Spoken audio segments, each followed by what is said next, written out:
Rome was burning, not from fire, not from war, but from something far more dangerous. Its money was lying. In 300 AD, the Roman denarius had been debased so severely that merchants refused it, soldiers questioned it, and emperors feared it. The silver content had fallen to less than 5%. The greatest empire the Western world had ever known could not agree on what its own currency was worth. Meanwhile, 4,000 miles to the south, in a kingdom most Roman schoolchildren had never heard of, a monarch pressed his face into pure gold and sent it around the world. That coin was accepted from Alexandria to Persia to the ports of India without argument, without negotiation, without apology. This is not a story about what Africa could have become. This is a story about what Africa already was, before someone decided the world needed to forget it.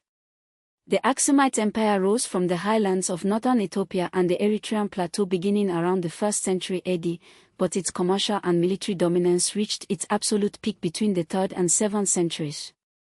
The capital, Aksum, sat at an elevation of roughly 2,100 meters above sea level, surrounded by terraced agriculture, towering stelae, obelisks some standing over 30 meters high, and a trade infrastructure that connected 3 continents without a single Western intermediary.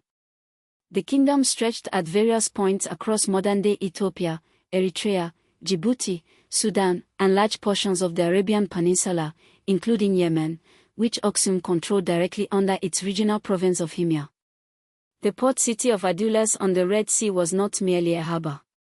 It was one of the most important commercial nodes in the ancient world, rivaling Alexandria in the volume of goods it processed.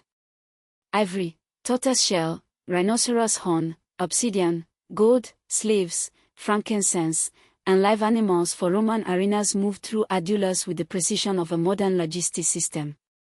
The Greek text known as the Periplus of the Erythraean Sea, written around 60 AD by an anonymous merchant navigator likely based in Egypt, describes Adulis in extraordinary detail: the warehouses, the customs procedures, the merchant quarters, and the king's authority over trade.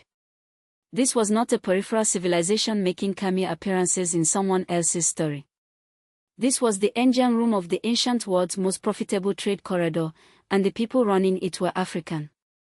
The man who changed the monetary history of the ancient world was King Endubis, who ruled Aksum in the late 3rd century, around 270 to 300 AD. Endubis was the first sub-Saharan African monarch in recorded history to mint his own coinage, gold, silver, and bronze, bearing his own image. This was not imitation.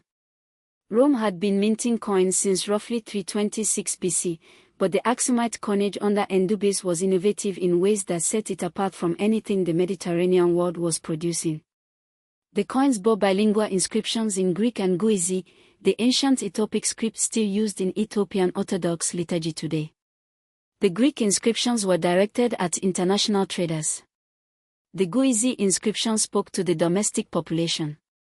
This was a monetary system designed with dual audiences in mind, demonstrating a level of economic and diplomatic sophistication that modern historians routinely undervalue. After Endubis came King Ephialtes, who added a new visual layer, a crown of grain or wheat stalks on the royal portrait, symbolizing agricultural abundance and territorial authority. Then came Izona, arguably the most consequential ruler in Aksumite history. Izona came to the throne around 320 AD and ruled until approximately 360 AD.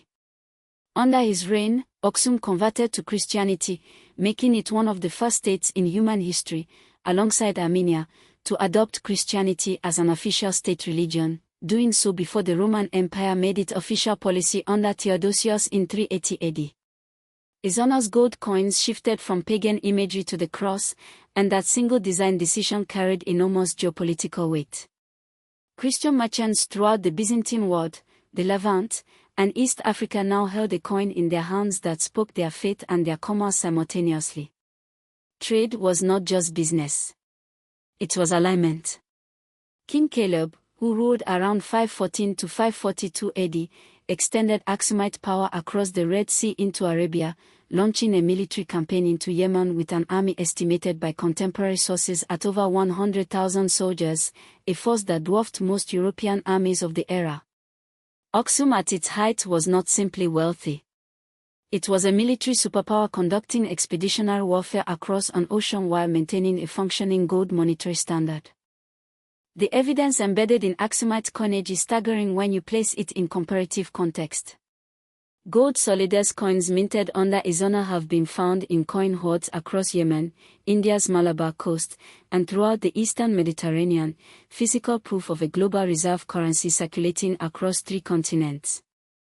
The Byzantine Empire under Constantine the Great introduced its own gold solidus in 312 AD, a coin that historians often credit as the anchor of late antique commerce. But Aksum had been minting gold coinage for at least 40 years before that, with a monetary system already established in international markets. The Aksumite gold coins maintained a remarkably consistent weight of approximately 1.7 grams, a standard that held for nearly 4 centuries, a level of monetary discipline that neither Rome nor Byzantium could claim with a straight face. Roman coinage from the 3rd century crisis period saw the silver content of the denarius collapse from over 80% in the 1st century AD to effectively trace amounts by 270 AD under the pressures of military overspending and political instability. Meanwhile, Aksumite gold held. The trade volumes flowing through Adulis in the 4th and 5th centuries were enormous.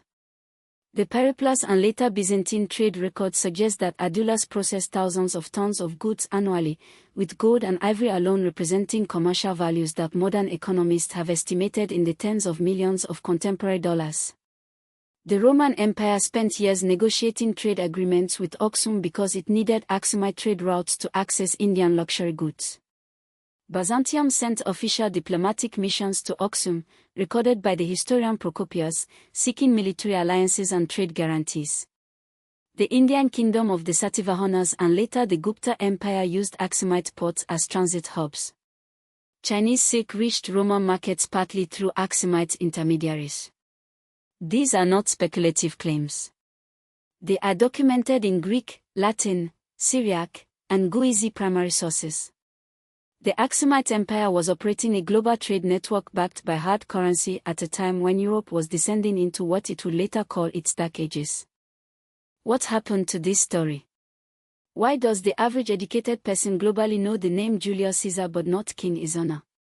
Why do economics textbooks discuss the Roman denarius and the Byzantine solidus without mentioning the Aksumite gold coin that preceded and paralleled both? The answer is not ignorance alone. It is architecture, the deliberate construction of a historical narrative that placed European civilization at the center of monetary and institutional innovation and pushed African achievement to the margins or deleted it entirely.